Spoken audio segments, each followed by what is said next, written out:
Hey guys, today I'm going to be ranking all the new products that I tried in June. I actually only have 7 things here, which is way fewer than normal. And honestly, I am not in love with very many of these products, which is kind of sad. So let's just jump on in. And the last couple products, like always, could sort of like move around. So I do have some things I really love, some things that are okay, and then some things that really disappointed me. So of course, starting at number 7 with my biggest disappointment, which is not too far off from number 6, would be the SuperGoop Play Lip Shield. This has SPF 30. It comes in a couple different scents, coconut, of course, mint, and then I think 1 or 2 other scents or flavors. And my friend Lauren had gotten this for me as a gift, which was so nice of her. And I hadn't used it yet, but I met up with her and she tried it and said she didn't like it. So that had me pull it out, and I was just going to have it be my purse balm because it has SPF 30. And first off, I don't love the shape. It is like the Kosas Sport lip balm shape, which I just think is a little odd. I do think that this has like a nice texture of a lip balm, not too thin or thick. It does feel a little bit hydrating when you put it on, but I feel like as it wears, I can almost start to feel some of the particles in it. And the mint scent is very nice. I don't think it's too strong.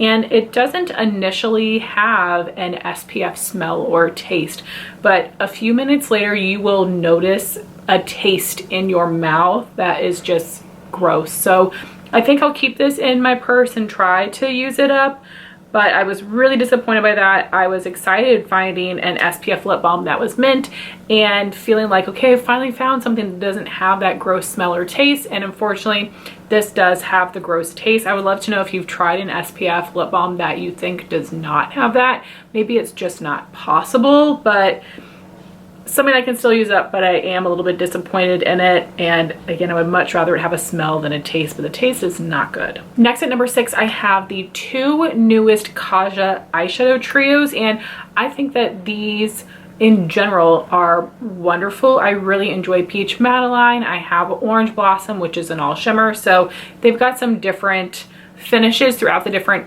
trios in their lineup. They have some all matte, some all shimmer. And then with Peach Madeline and Mauve Bouquet, they included more of a chunky shimmer, which ended up still performing very well. But these 2 newest ones have new finishes as well. So the first color we have is Coral Sunrise. This has a very chunky shadow on the top, but this one was not easy to apply. It just made a big mess. It looked very thick and heavy and piecey, not smooth on my lid. And I know when State of Kate reviewed these, she said that she had to really pick up the product and just like swipe it on her lid. That is not my thing. I don't want to apply shadow like that. So I did not enjoy the process of using that shade.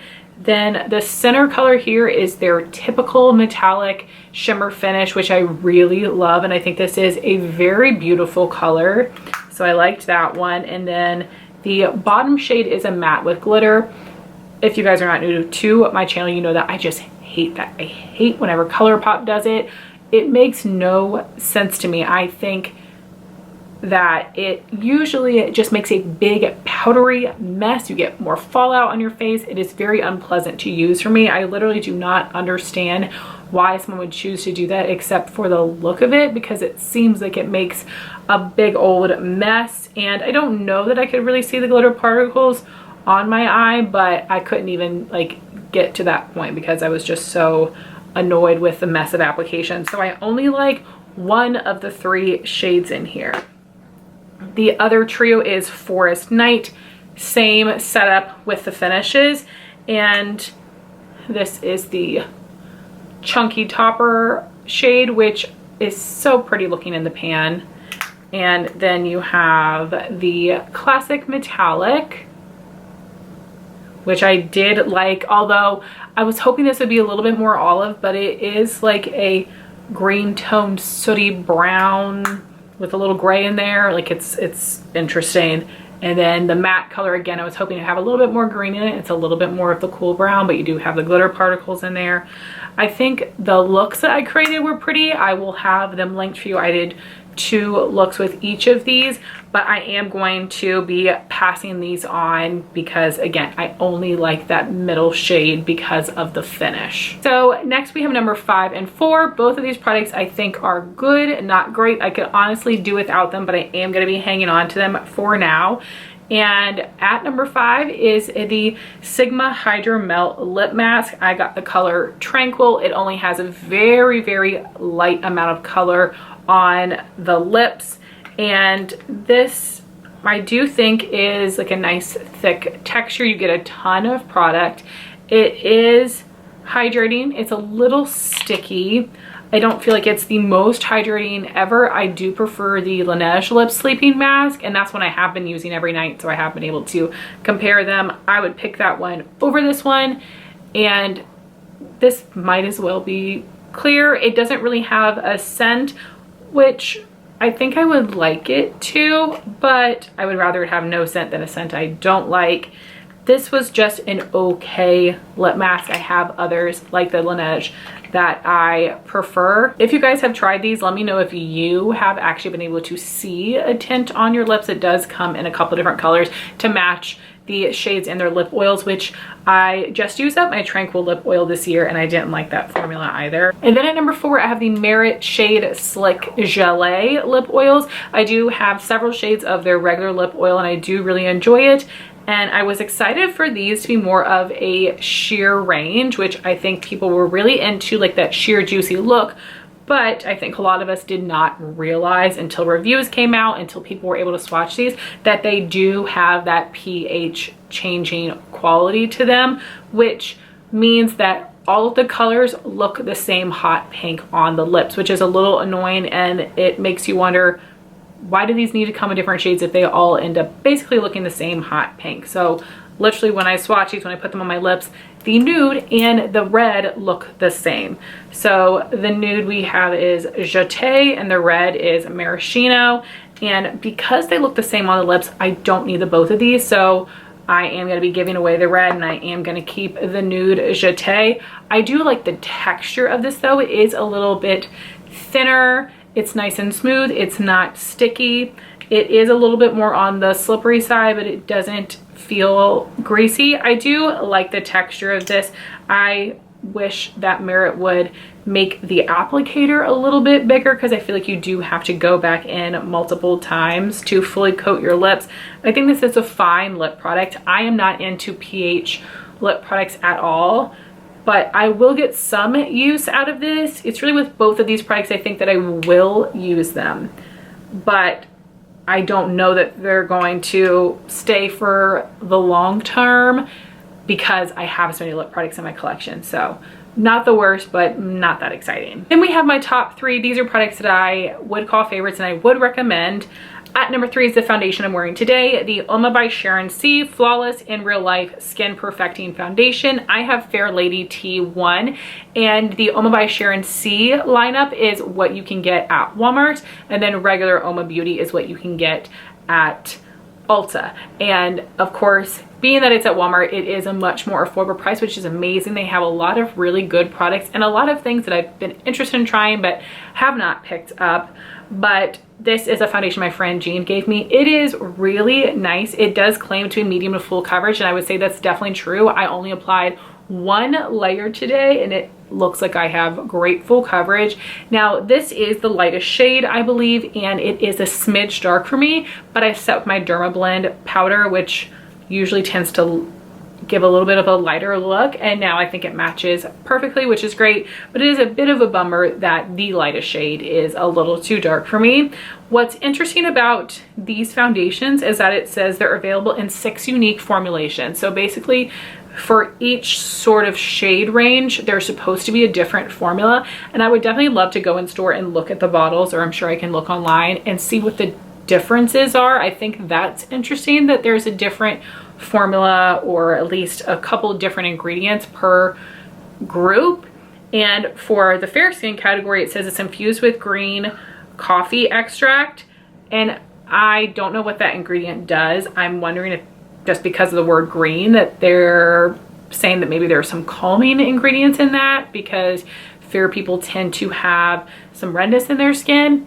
That could be absolutely wrong. I'm not sure, but I thought that was interesting. And so then the claims say long lasting, transfer proof with a soft, radiant, natural finish. This skin perfecting balm is supercharged with skincare ingredients to cater for your specific skin needs, making it the perfect makeup skincare hybrid.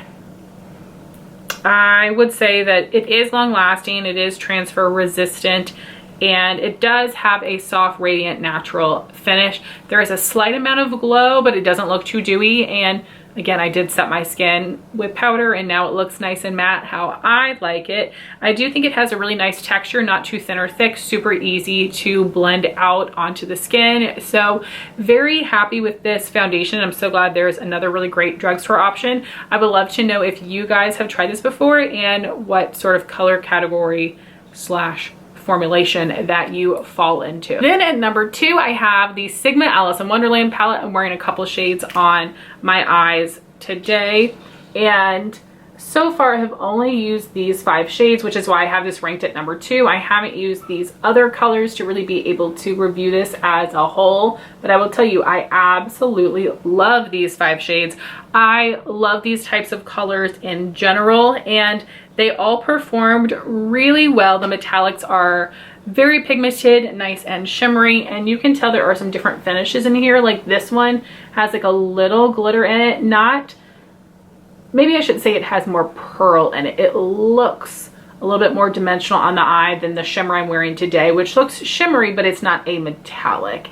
And I do think the matte's very pigmented, blend nicely. So I'm super happy with the looks that I created. And I would say that this formula is just as good as all of the other Sigma palettes. And then at number 1, we have another Sigma product. This is one of their new cream blushes in Rosa, which is the most neutral shade. There are 4 colors in the range, 2 more peachy and one that's a little bit deeper. They do definitely look similar to the powder blushes that they have. And I love the color ranges that Sigma comes out with because they are more warm tone, more peachy shades, which are my preference. But I do think Sigma could stand to expand the shade range on all forms of their blush products and include some more pink tone shades, some mauves, berries.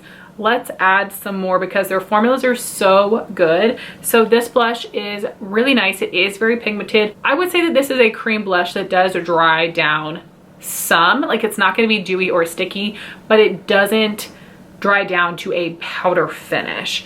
So it's not as balmy as the Tower 28, but it isn't going to be like a MAC Glow Play blush either. So I like that in between. It works well for me. I find it wears well on my oily skin. So because it's not a cream to powder texture exactly, I have been putting this on under my powder.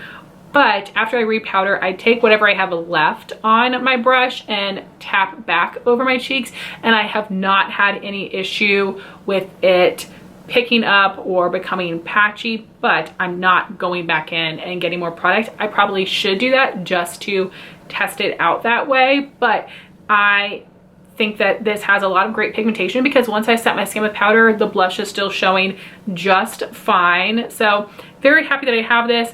I'm not going to buy the other shades. The middle 2 are very similar, so I think that's a bit of a bummer when you have only 4 shades, but I'm really happy with the color that I chose, and it is a nice formula, and I just love trying all of the different Sigma makeup launches. So guys, those were all of the new makeup products that I tried in June. A bit of a bummer of a month. There isn't anything here that I would say like go run out and get it right now, and nothing that I absolutely hate. And of course, as always, these things are personal preference. So I'd love to hear your thoughts if you've tried any of these products in the comments down below. I would also love to know if you tested out any new makeup products this month and what your thoughts were on them. And I want to thank you all so much for watching this video. Please like, comment, and subscribe, and I'll talk to you soon. Bye guys.